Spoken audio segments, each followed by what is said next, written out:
Namaskaram. Shri Mahaganapatiye Namaha. Shri Gurubhyo Namaha. Welcome to today's humble samarpanam on Mayilpeeli.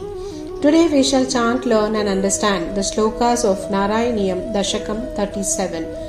Let us first chant the sloka and then understand the meaning. Dasakam 37 talks about the happenings leading to the incarnation of Krishna. The story of the incarnation as Lord Krishna starts with this Dasakam and continues till Dasakam 88. In this, the circumstances that led to the incarnation are described in detail. It includes the killing by Kamsa of all the siblings born before Krishna to Devaki. Dasakam 37, Shloka 1.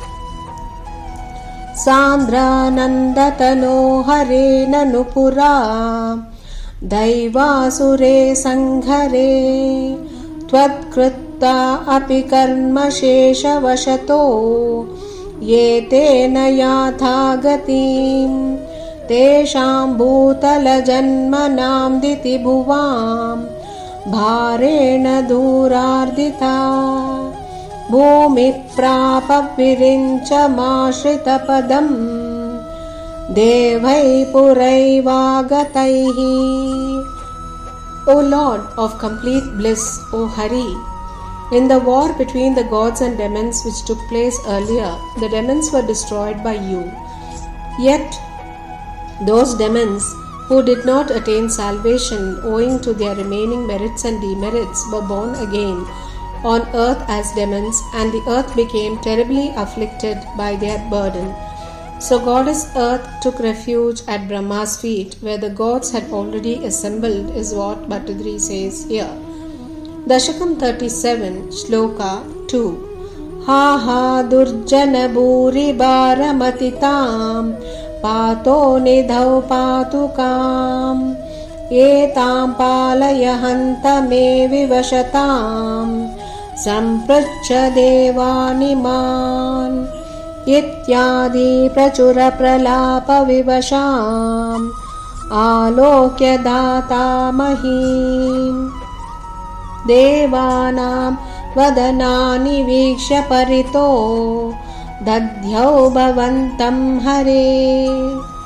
O Hari, Goddess Earth, lamenting pitiably on the growing oppression of the wicked demons on her surface, slowly drowning her in the ocean of sorrow, called the gods as witnesses to her pathetic state.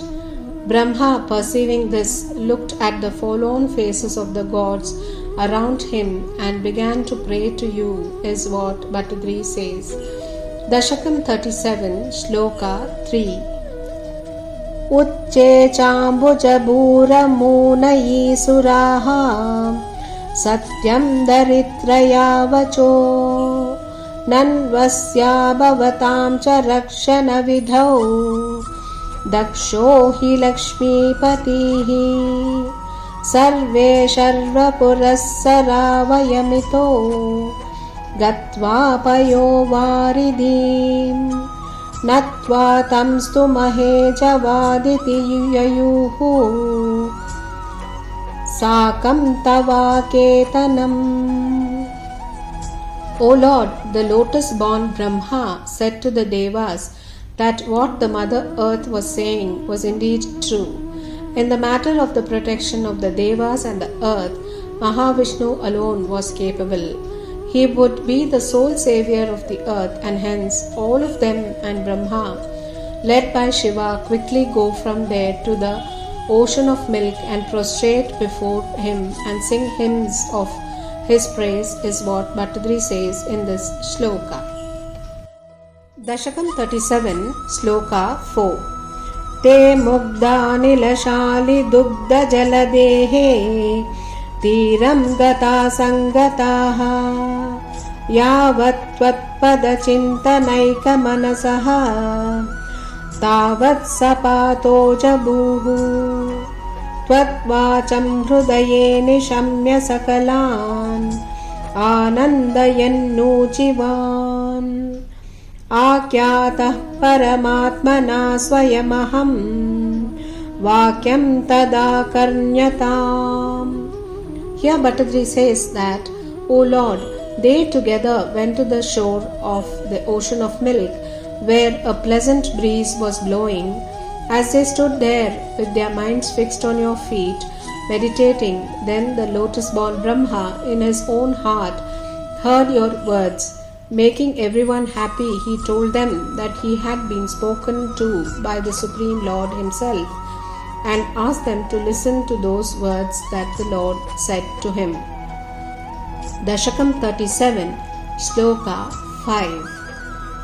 Jane dina dashamaham divishadam bhume cha bhimais nrupaihi tatshepaya bhavami yadavakule soham samagratmanam deva vrishnikule bhavantu kalaya devanganashchavanau matsevartamiti tvadiyavacanam patoja bhuruchivan. O Lord, you told Brahma that you were fully aware of the pathetic condition of the gods and the goddess earth, brought on by the evil demons, to destroy whom you would be born with your full divine spirit in the Yadava race. The gods and goddesses would also likewise be born with their divine partial spirit in the clan of Vrishnis or cowherds to serve you on earth. These divine words of yours was conveyed to the gods by Brahma, is what Bhattadri says. Dasakam 37, Sloka 6. Shrutva karnarasayanam tava vachaham sarveshu nirvapita swantesh vishagateshu tavaka krupam piyushatuptatmasu vikyate maturapure kila bhavat sanidhya punyothare danyam devakanandanamudavahat raja sashuratmajah. Bhattadri says, O Lord, hearing your compassionate message, which was like nectar to their ears, they all went away with their minds freed from sorrow, highly delighted and satiated with your sweet words. In the famous city of Mathura, which is said to be made more sacred by your ever-presence there, Devaki, the virtuous daughter of Devaka, married the King Vasudeva, the son of Shurasena. Dasakam 37, Sloka 7. Udvahavasitau tadiya sahajaha kamsota sammanayan etau sutataya gatah patirate vyomotaya tvadgira asya tvamati dushtamastamasuto hanteti hanteritaha santrasat satu hantumantikagatam tanvim kripani madat. In this shloka we understand, O Lord, after the marriage ceremonies were over, Devaki's brother Kamsa, wishing to honor the bridal couple, took the reins of the chariot in his hands, driving it himself. On the way, by your impulsion, he was addressed by a disembodied voice rising from the sky, portending that the eighth son of this girl, Devaki, would kill him for his wicked deeds. Overcome by fear, he lifted his sword to kill Devaki, who was sitting next to him, at once. Dasakam 37, Sloka 8. Grihnanaschikureshu tam kalamatihi shaureshchiram stantvanaihi no munchan punaratmajarpanagira pritotayato gruhan adyam tvatsahajam tatarpitamapi snehena nahannasau दृष्टानामपि देवपुष्टकरुणां दृष्टा हि धीरे कदा. O Lord, the evil-minded Kamsa caught hold of Devaki by her tresses and would not let her go even after Vasudeva pleaded with him for a long time. Finally, he released her only after Vasudeva promised to give the children who would be born to him. He went home appeased by Vasudeva's words. As promised by Vasudeva, your first brother was duly given to him, but Kamsa did not kill the child out of love. O Lord, it is really strange that even the cruel-hearted are sometimes overcome with mercy and compassion, is what Bhattadri says in this sloka. Dasakam 37, Shloka 9. Tavatvan manasaiva narada munihi proche sabbhojeshwaram yuyam nanvasurasurascha yadavo janasi kim na prabho मायावी सहरीर्भवद्वद कृते भावी सुरप्रार्थनात् इत्याकर्ण्ययदूनदसौ शौरे च सूनूनहन्. O Lord, then sage Narada, in keeping with your wishes, went to the Lord of Bhojas, Kamsa, and appraised him of the fact that he, Kamsa, belonged to the demon race and the Yadavas were gods, that owing to the pleas of the gods, Lord Hari, with delusive motive, was going to take birth to destroy him. Hearing these words, Kamsa killed Vasudeva's children, including the first one, and drove away the Yadavas from their houses, is what Bhattadri says in this shloka. Dasakam 37, Shloka 10.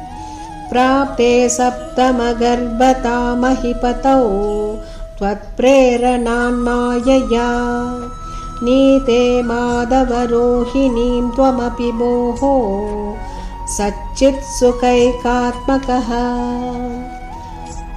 देवक्या जठरं विवेशितविभो संस्तूयमानः सुरैः स त्वं कृष्ण विधूय रोगपटलीं भक्तिं परां देहि मे.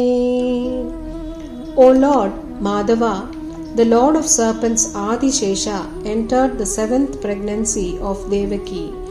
Through your Maya, put into action by your will, the fetus was ensconced in the womb of Rohini.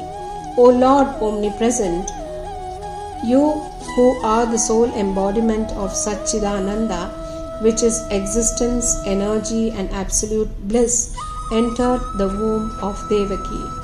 The gods sang your praises, O Lord Krishna. May you of such glory remove my numerous maladies and grant me supreme devotion, is what Bhattadri pleads in this sloka, and so are we. Hare Krishna. Govinda Nama Sankirtanam. Govinda Govinda. Narayana Akila Guru Bhagavan Namaste. Shri Haraye Namaha. Shri Mahaperiyava Sharanam.